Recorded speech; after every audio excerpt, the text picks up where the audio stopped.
I am the visionary. I am the module of pristineness. Welcome to Humble Q5. How y'all doing? It's your boy Humble Q5, and today we are talking about the Atlanta Falcons. We talking sports, you dig what I'm saying? And I love the fact that I'm a little late, but I'm just talking about the recent game, Vikings and the Falcons. I want to touch a bit on the first one as well, but I want to talk about Zach Robinson and of course the defense, the game in general. One, I want to say NFL season so far looking phenomenal. It's only been 2 weeks. Can't really judge any teams until you know what I'm saying? Like, you shouldn't even be judging personally, but you can't have no real say so on no team till like week 5 and 6 on where they're gonna be at. And with the Falcons right now, I see prosperity. I see greatness.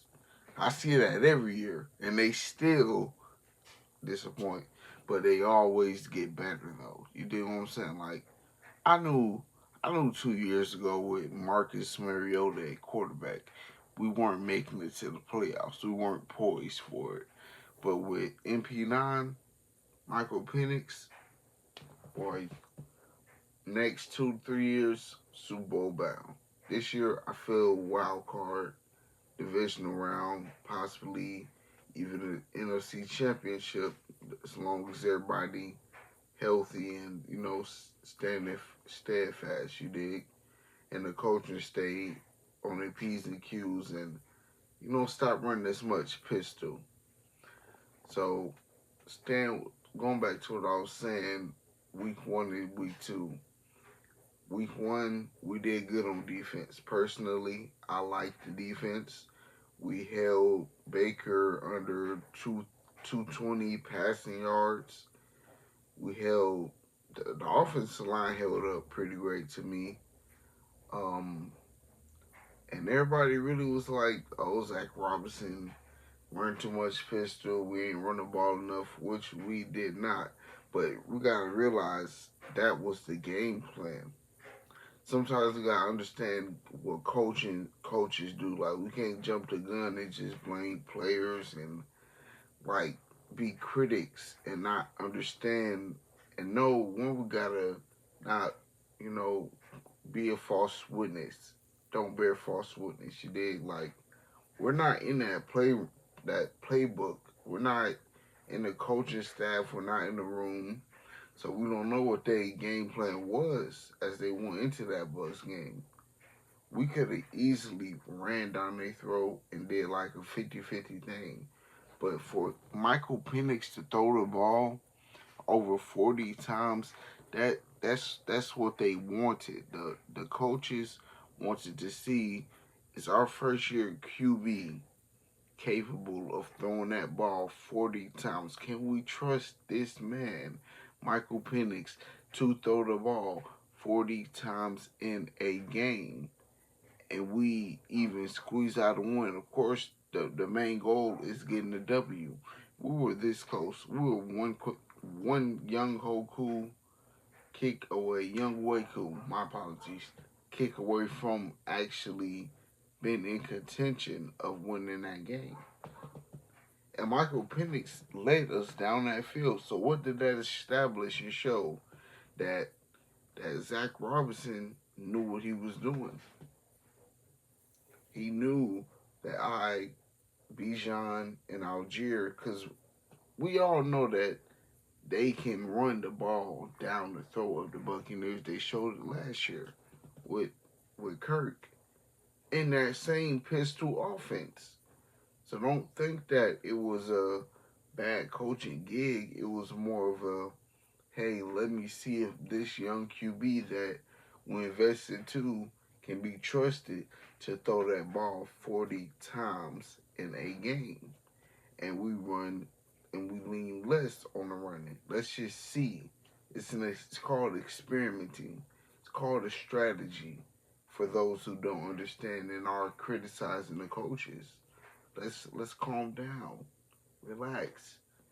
You know what I'm saying? Like, cool your tits. You dig? Now, what we did the second game, and wait before I get to that, in the defense, week 1, stellar.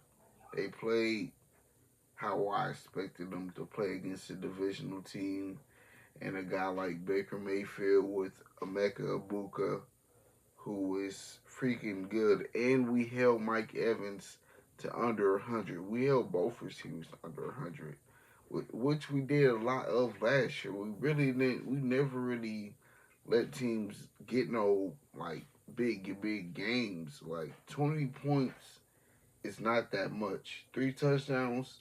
Me personally, I'm a guy who like 0 touchdowns, like we did with the Vikings. But we can't always be perfect. And even what we had against the Bucks, that's a divisional rival game. They come out playing that way, like, hey, let's stop this run. That's cool. That's not what we're going for anyway. You dig? Now, could we have established 5 more runs? Yeah, but we done with that conversation. Defensively, if we would have had 1 pick, because we dropped 3, if we would have had one of them picks, game is ours. I'm gonna be honest.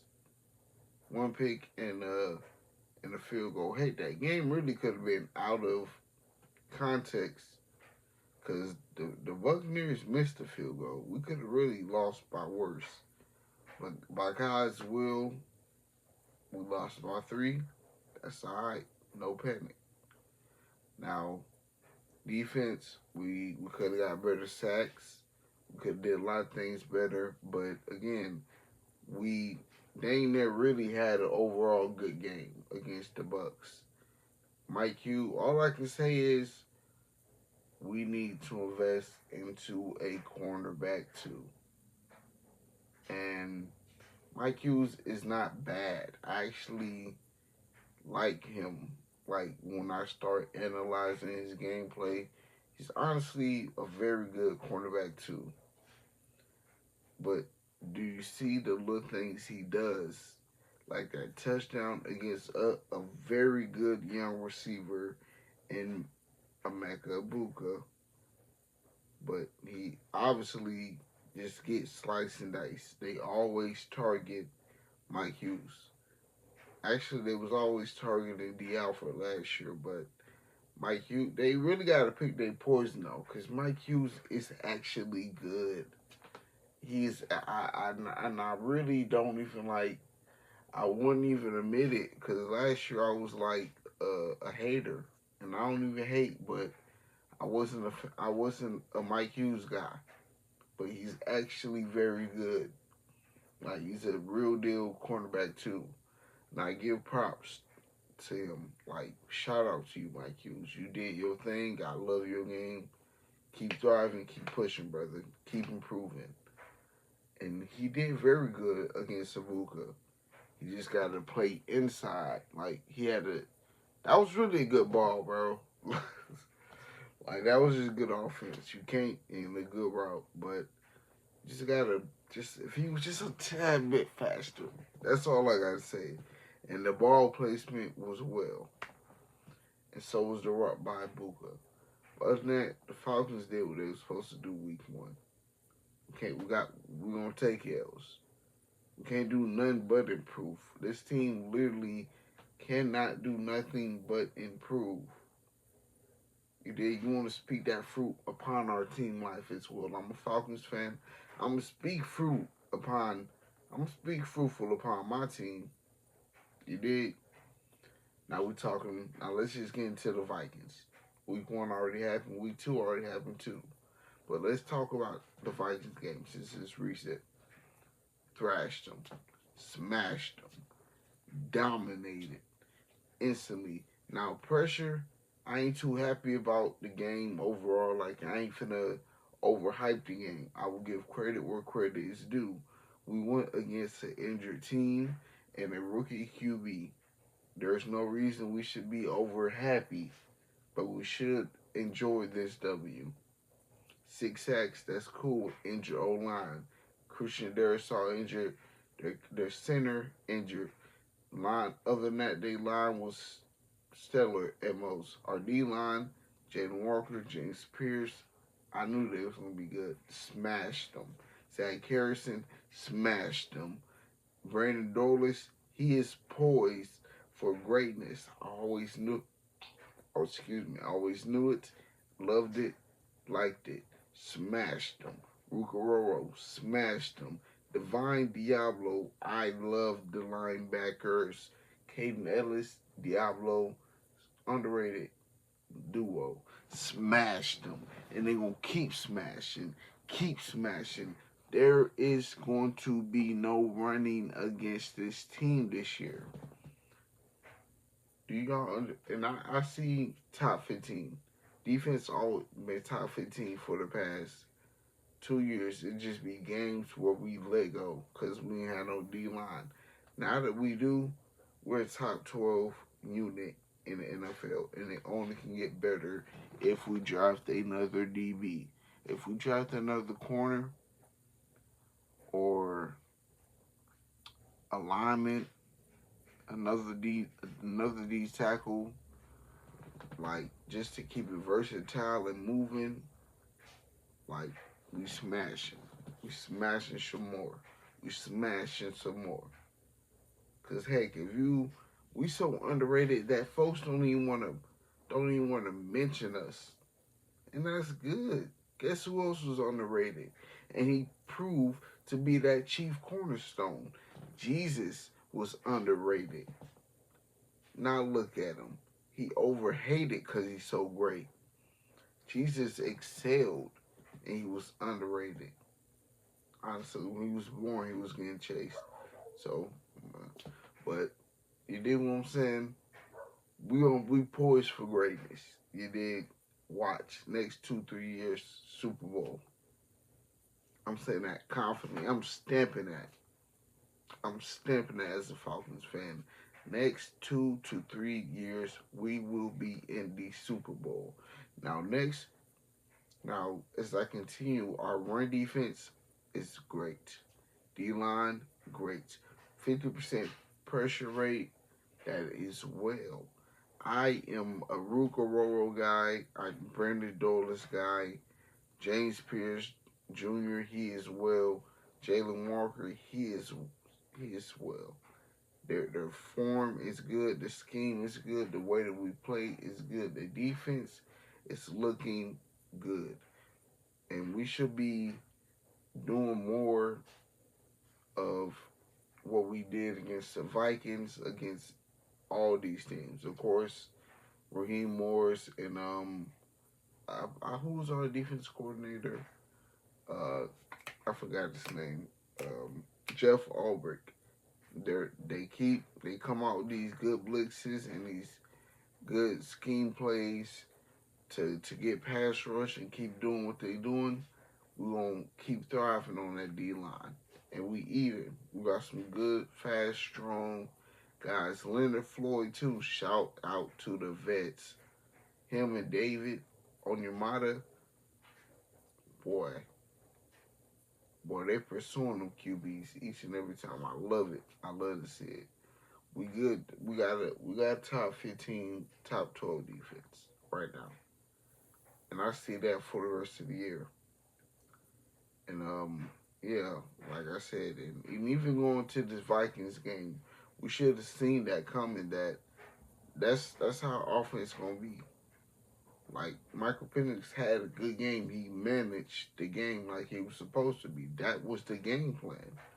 We had to understand he did what he was supposed to do. We could have got a passing touchdown out of him, several, but that comes with the coaching as well. We do need to run less pistol offense and get into some shotgun. We need to get into some, because I even be watching the game. It be times where MP9 throws the ball too fast, and it be dudes open downfield.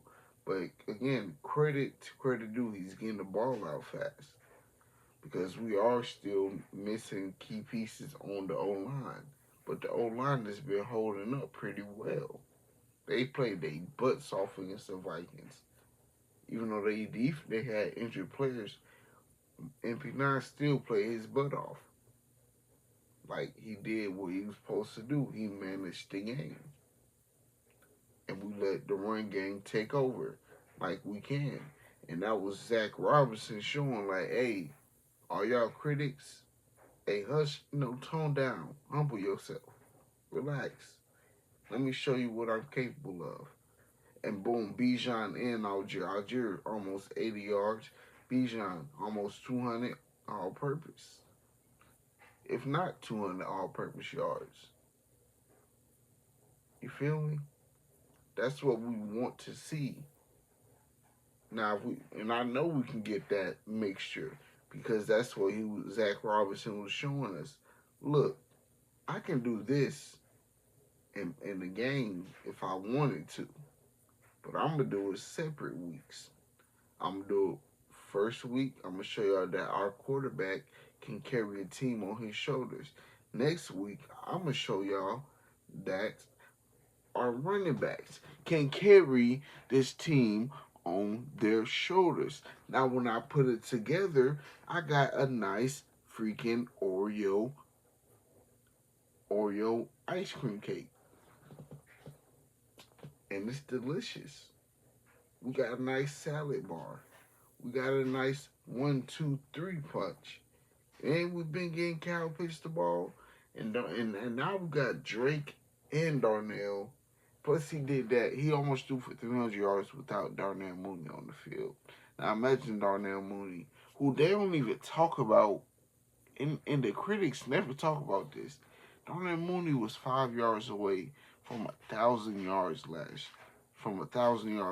season. We almost had two players with 1,000 yards. Yeah, Darnell Mooney's not in a top 20 conversation for receivers.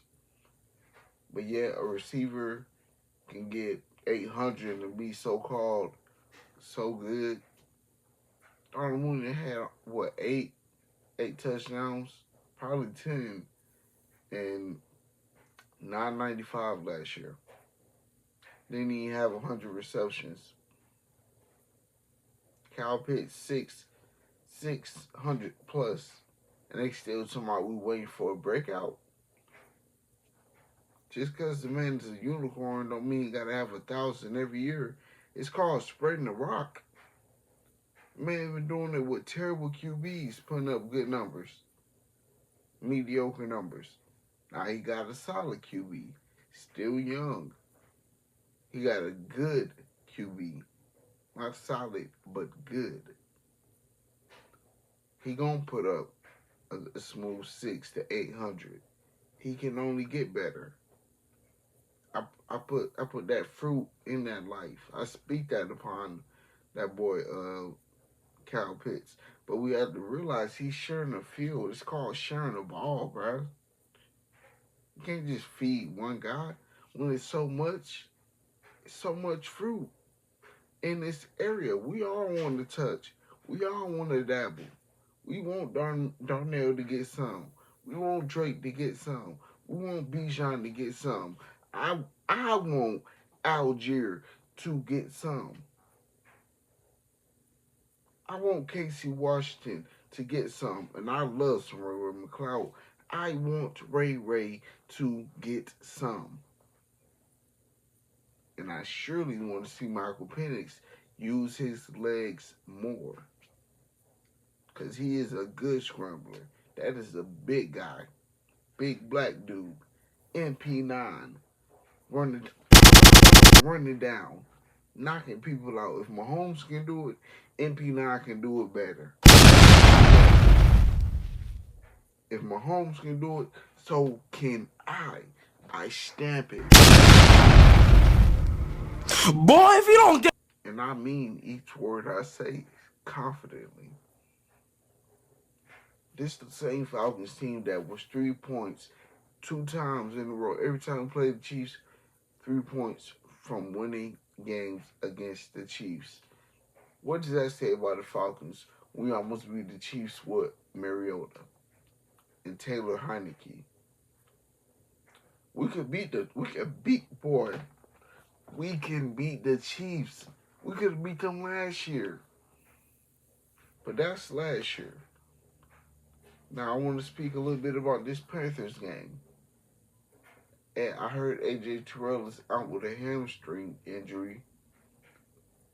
We dominating. We eating. It's just time for us to put everything to play. It's week 3.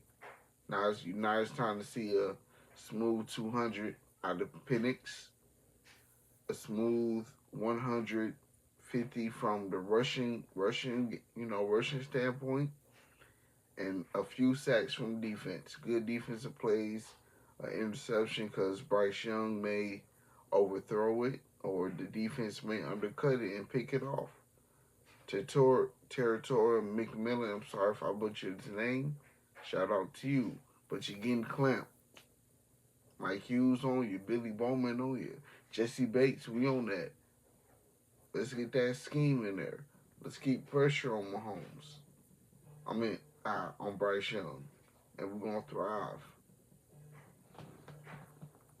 We're going to thrive for that. You dig what I'm saying? And that's all I really want to say. Falcons rise up. Peace, love, positivity always. Let God be with y'all, bro. See y'all next time.